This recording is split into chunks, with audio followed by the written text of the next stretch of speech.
Barrister Asaduddin Owaisi की करारी हार, गोदी मीडिया को हुआ बवासीर। प्यारे दोस्तों, अस्सलाम अलैकुम। आप देख रहे हैं इरफानी नेटवर्क यूट्यूब चैनल और मैं हूं मोहम्मद इरफान, झारखंड। बैरिस्टर असदुद्दीन ओवैसी, जी हाँ दोस्तों, बैरिस्टर असदुद्दीन ओवैसी की करारी हार, माधवी लता की बड़ी जीत। जी हाँ, ये सब कहाँ दिखाया जा रहा है? गोदी मीडिया के अंदर।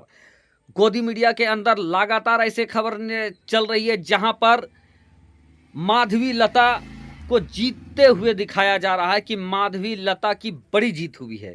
वो माधवी लता जो असदुद्दीन ओवैसी को सीधे टक्कर दे रही थी, वो माधवी लता जो अपने आप जीत का दावा ठोक रही थी, वो माधवी लता जो चुनाव से पहले ये दावा कर रही थी, मतगणना से पहले ये दावा कर रही थी कि वो लाखों वोट से जीतने वाले हैं। क्या माधवी लता जीत पाएगी? जी हाँ दोस्तों, इस बात को सुनकर आपको भी विश्वास नहीं होता होगा और किसी को भी विश्वास नहीं हो रहा। बड़े बड़े राजनीतिक पंडित हैं, उनको भी ये विश्वास नहीं हो रहा है कि माधवी लता आसानी के साथ बैरिस्टर असदुद्दीन ओवैसी को उन्हीं के गढ़ में हैदराबाद की सीट पर करारी शिकस्त दे सकती है। लेकिन गोदी मीडिया, जो लोग सच दिखाते हैं, सभी मीडिया तो बिकाऊ भी नहीं है और सभी मीडिया गोदी मीडिया भी नहीं है, लेकिन कुछ मीडिया जो गोदी मीडिया का तमगा लग गया है, जिनको बवासीर हो गया है, वो कुछ भी उलूल झुलूल बातें दिखाती रहते हैं। और इसी तरीके का एक खबर चलाया जा रहा है जहां पर बैरिस्टर असदुद्दीन ओवैसी की करारी हार दिखाई जा रही है। अब दोस्तों, ये उसी तरीके का हैरान परेशान कर देने वाली खबर है जैसा कि अगर कोई कहे कि बनारस से, वाराणसी से देश के प्रधानमंत्री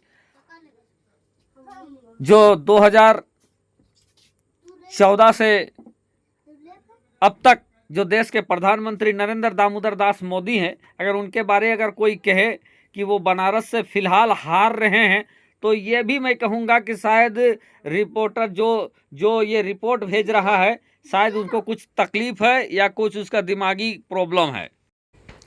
फिलहाल दोस्तों, वाराणसी के अंदर नरेंद्र दामोदर दास मोदी को हराना फिलहाल बहुत कठिन है, नामुमकिन नहीं लेकिन बहुत कठिन है।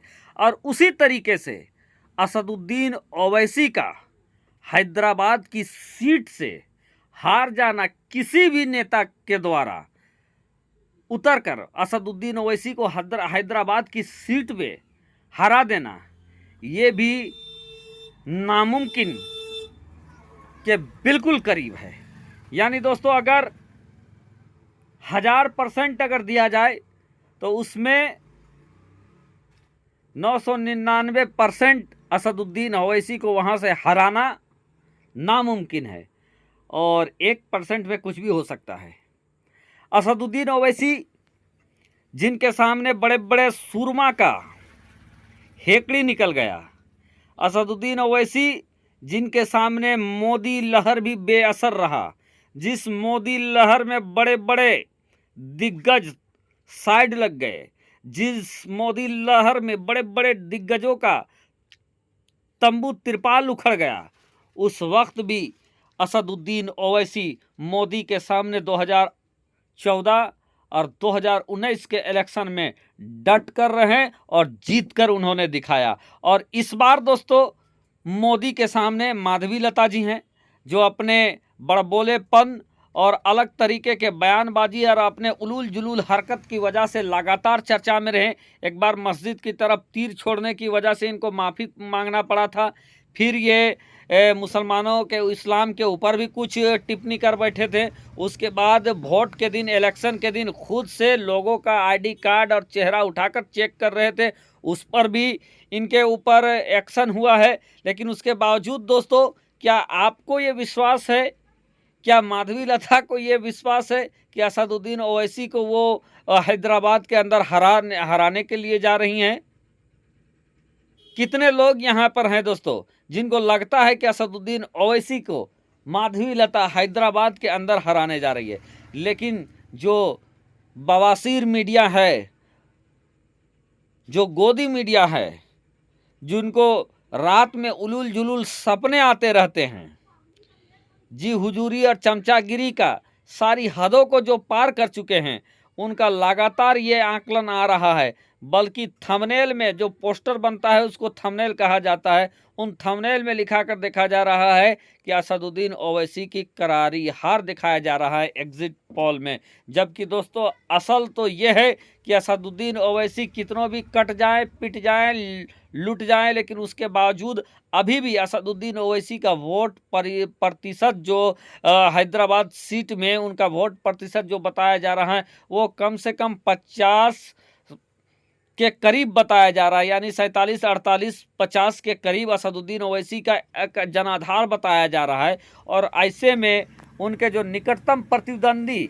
माधवी लता हो सकती हैं, माधवी लता के साथ इनका मुकाबला, भारतीय जनता पार्टी के साथ इनका मुकाबला जो हो रहा है असदुद्दीन ओवैसी का, वो अपनी जगह पर है। माधवी लता उनके साथ टक्कर ले रही है, वो भी अपनी जगह पर है, लेकिन माधवी लता का जीतने का जो दावा किया जा रहा है वो उसी तरीके का है दोस्तों जिस तरीके का मुंगेरी लाल के ख्वाब वाला बात आपने सुना है।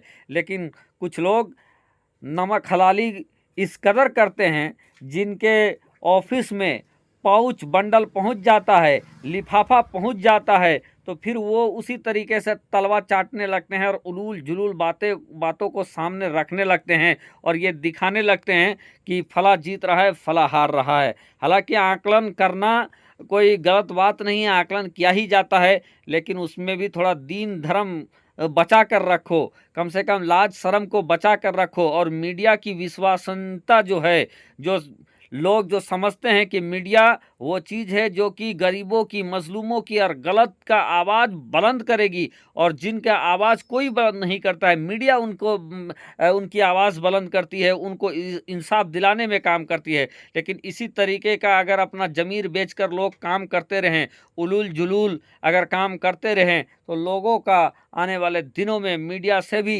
भरोसा उठ जाएगा और ये बहुत बुरी बात होगी दोस्तों।